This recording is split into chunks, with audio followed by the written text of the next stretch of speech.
Hello student, today we have discussed about Bohr's model, right?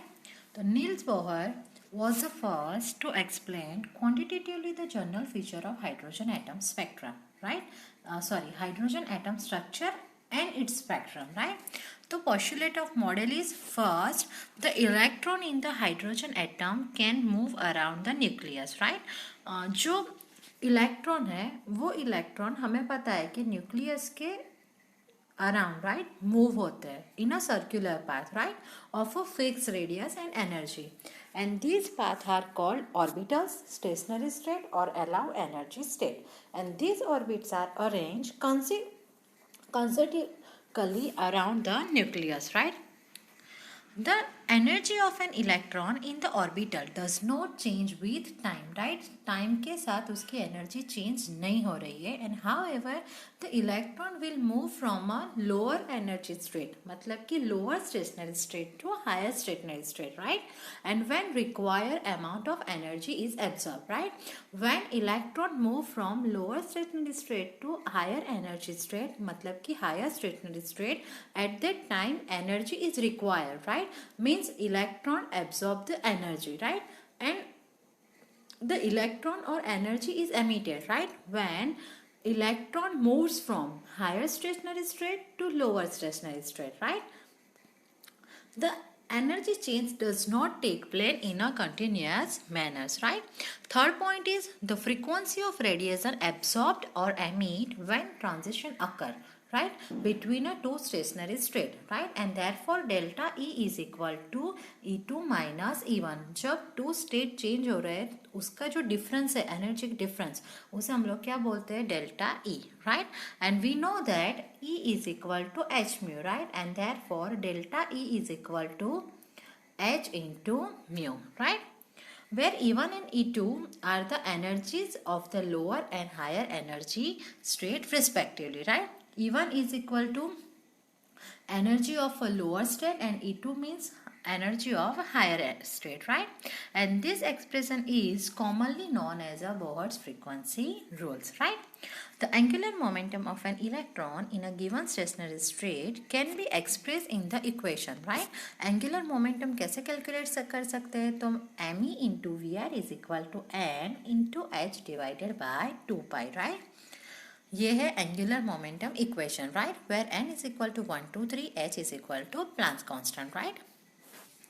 Thus an electron can move only in those orbitals for which its angular momentum is integral multiple, right, of h upon 2 pi, right. मतलब जिसका angular momentum h upon 2 पाई का multiple है, उसी orbital में electron क्या होंगे, move होंगे, right. And that is why only certain fix orbital are allowed.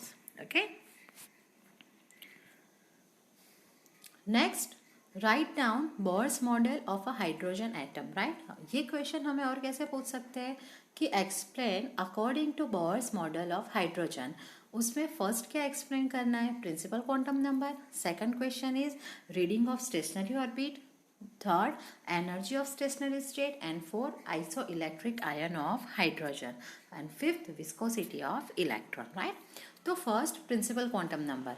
The stationary state for an electron are numbered n is equal to 1 2 3, right, and these integral number are known as the principal quantum numbers, right.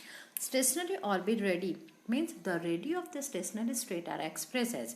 Radius हम लोग कैसे explain कर सकते हैं, तो कि r is equal to n square into n square into a, and value of a is equal to 52.9 picometer. याद रखना, राइट. एंड एन मतलब कि नंबर, राइट, स्टेशनरी स्टेट के, and the radius of the first stationary state मतलब कि n is equal to 1, तो 1 square is equal to 1, therefore r is equal to क्या हो जाएगा, a, तो r is equal to 52.9 picometer, right. And normally the electron in the hydrogen atom is found in its orbit, right, in this orbit, and as n increase, जैसे जैसे number of an increase हो गए तो value of are मतलब कि value of radius will increase, right. And in other word the electron will be present away from the nucleus, right. मतलब कि electron का न्यूक्लियस से जो डिस्टेंस है वो क्या होगा, धीरे धीरे धीरे धीरे इंक्रीज होगा. मतलब कि electron away from the nucleus, right, will be present away from the nucleus, right. Third, energy of stationary state. The most important properties associated with the electron is the energy, right, of its stationary state, and it is given by the expression E is equal to minus RH into 1 upon n square, right. And here RH is equal to Rydberg constant, right, and n is equal to 1 to 3, and value of Rydberg constant is equal to 2.18 into 10 raised to minus 18 joule, right. If we calculate the energy of lowest state, right, lower state, तो lowest state मतलब कि n is equal to 1, right. तो put the value of n in this equation, तो हमें even E is equal to 1, right, sorry n is equal to 1, तो उसके लिए जो एनर्जी है उसे हम लोग क्या बोलेंगे, E1. तो E1 की एनर्जी हमें क्या मिलेगी, minus 2.18 into 10 to minus 18, right. If n is equal to 2 तो हमें एनर्जी क्या मिलेगी, तो कि minus 0.545 into 10 to minus 18, right. Put the value of n, right, in this equation, n is equal to 2, तो हमें ये वैल्यू मिल जाएगी, right. When the electron is a free form, right, the influence of nucleus, the energy is taken 0, right. मतलब कि जब भी electron free form में होंगे, न्यूक्लियस उसे अट्रैक्ट नहीं करेगा, तो at that time the energy is taken as a 0, right. And the electron in this situation is associated with the stationary state of principal quantum number is equal to n is equal to proportional, right. मतलब कि उस time पे principal quantum number, sorry not proportional, is equal to infinite, right. वो infinite होगा and is called the ionized hydrogen atom, right. And in this situation electron is a free form. उसे हम लोग ionized hydrogen atom क्यों बोलते हैं, because जब hydrogen में से 1 इलेक्ट्रॉन रिलीज हो जाएगा तो वो आयन फॉर्म में कन्वर्ट होगा, right. And due to this reason is called ionised hydrogen atom, right. In this situation, electron is a free from a hydrogen atom and become H plus hydrogen ion, right. When the electron is attracted by the nucleus and is present in orbit n, the energy is emitted, right, and its energy is lower, and that is the reason for the presence of negative sign in the equation, right. हमारे जो equation है, right, ई का equation, उसमें हम लोग क्या लिखते हैं, माइनस आर एच, राइट. तो वो माइनस क्यों लिखते हैं, ये आप लोगों को उसका रीजन दिया हुआ है, right. And depict is a stability relative to the reference state of a zero energy, right, and n is equal to infinite. So energy of electron in atom is less than the free electron, right. यहाँ पे हमें figure दी हुई है, right. मतलब कि उसमें different different series के बारे में बात की है, Lyman series, बामर series, Persian series, right. Next, Bohr's theory for isoelectronic ion of hydrogen. तो Bohr's theory can be applied to the ions containing only one electron. ये जो Bohr's theory है वो हम लोग कब अप्लाई कर सकते हैं, तो कि जब कोई भी एटम्स है, राइट, कोई भी आयन्स है उनमें ओनली 1 इलेक्ट्रॉन प्रेजेंट हो, तब, like similar to that of a present in a hydrogen atom, right. In a hydrogen atom there is only 1 electron present, right, in a hydrogen atom, right.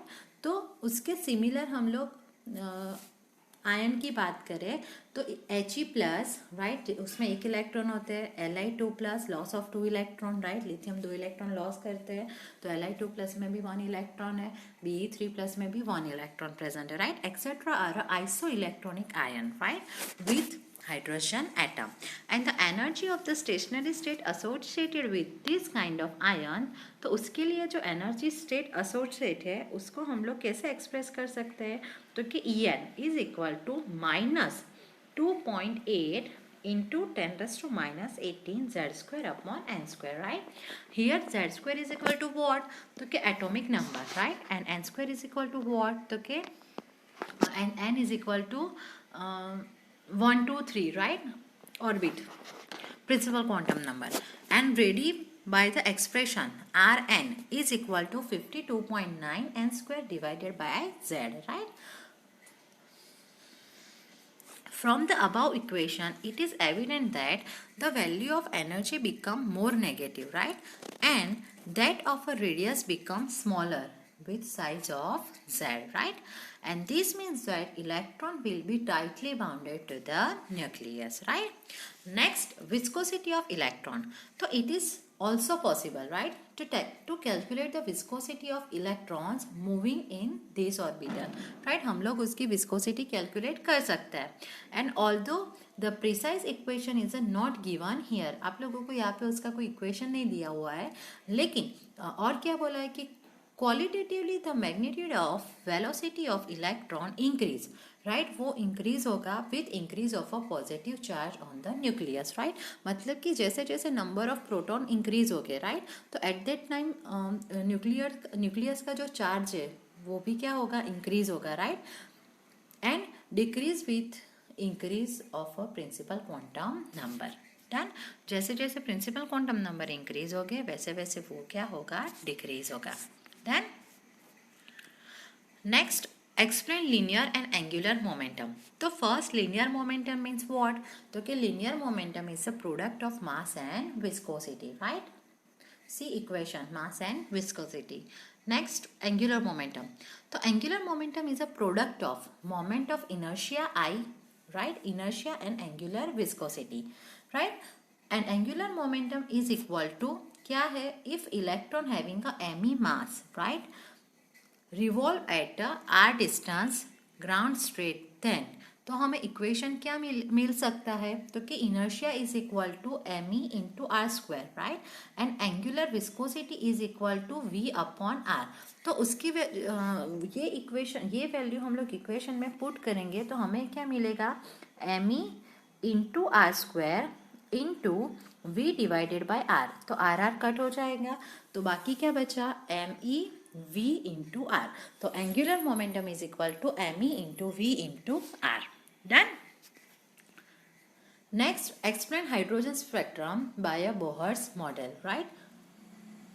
Line spectrum observed in a case of a hydrogen atom can be explained quantitatively using a Bohr's model, right? And emitted energy in the spectrum delta E. तो delta E is equal to what? तो कि EF minus EI, right? EF मतलब कि final energy level, right? And EI means initial energy level, right? For example, if starting में n is equal to 1 and after sometimes या तो फिर n is equal to 1 मतलब कि कोई भी इलेक्ट्रॉन इनिशियल स्टेट में फर्स्ट ऑर्बिट में है, राइट? अगर वो एनर्जी एब्जॉर्ब करेगा और मूव होगा थर्ड ऑर्बिट में तो n इज इक्वल टू 3, तो ये 1 है ना, ये क्या हो गया? ni, right? उसकी जो एनर्जी है वो क्या हो गई? EI. और n इज इक्वल टू 3 है, उसकी जो एनर्जी है वो क्या हो गई? EF, right? But En is equal to minus RH into 1 upon n square, right? We know that this equation. Put the value of En. En की वैल्यू अगर हम लोग पुट करें यहाँ पे, राइट, तो हमें डेल्टा ई का इक्वेशन क्या मिलेगा? Delta e is equal to minus r h upon n f square minus r h upon n i square, right? Minus minus plus हो जाएगा, या तो फिर हम लोग क्या करेंगे, यहाँ से आर एच और यहाँ से आर एच, दोनों में से आर एच को कॉमन निकाल देंगे, राइट? तो हमारे पास इक्वेशन क्या बचेगा? 1 divided by n f square minus 1 divided by n i square. अगर हम लोग ये माइनस टर्म बाहर नहीं निकालते, कॉमन नहीं निकालेंगे, तो हमें इक्वेशन क्या मिल जाएगा? R h in bracket 1 divided by n i square minus 1 divided by n f square. Done. Put the value of r h 2.18 into 10⁻18, तो हमें क्या मिलेगा? ये इक्वेशन मिल जाएगा, right? Equation number 2.27. Frequency of line spectra. Spectrum की बात की है, we know that delta is equal to h into mu and therefore mu is equal to delta E upon H, right. Put the value of delta E and H, right, in this equation. तो delta E की value हमें पता है, delta H मतलब कि H मतलब Planck's constant 6.626 into 10⁻³ joule second, right.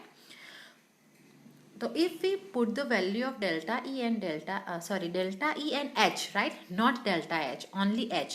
तो at that time हमें क्या मिलेगा, मिलेगी value of frequency, right. Mu is equal to 3.29 into 10⁻15 into 1 divided by ni square minus 1 divided by nf square, right. By this equation, frequency of emitted light can be calculated, right. Next, wave number of a spectrum line, right, mu bar is equal to 1 divided by lambda. या तो फिर हमें एक equation और पता है, mu is equal to c by lambda.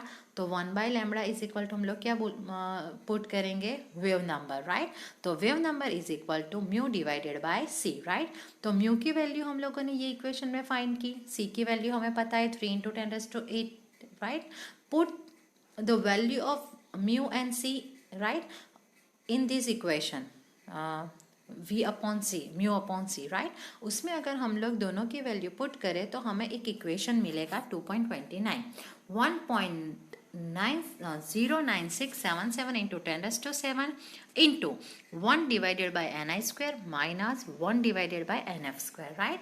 तो this equation, right, इसे हम लोग क्या बोलते हैं, wave number equation, right. And with the help of this equation, spectral line of hydrogen can be calculated, right. And in case of absorption spectra, yes, most important point, in case of absorption spectra, nf is greater than ni, right. And the term of the parenthesis, मतलब कि ये जो term है, right, in bracket वाली, वो term हमें क्या मिलेगी, is positive, right. And energy is observe, right. In case of emission spectra, value of Ni is higher than value of Nf, right. And in that condition, in the parenthetic is a negative, मतलब कि this bracket, right, वो हमें क्या मिलेगा, negative, right. And energy is released, right. And the expression 2.80 is similar to that using by Rydberg 2.9, right. जैसे हम लोगों ने Rydberg इक्वेशन के बारे में डिस्कस किया ना, उसकी बात की थी. Characteristic of line spectra. Each spectral line, whether in absorption or emission spectrum, can be associated to the particular transition in a hydrogen atom, right.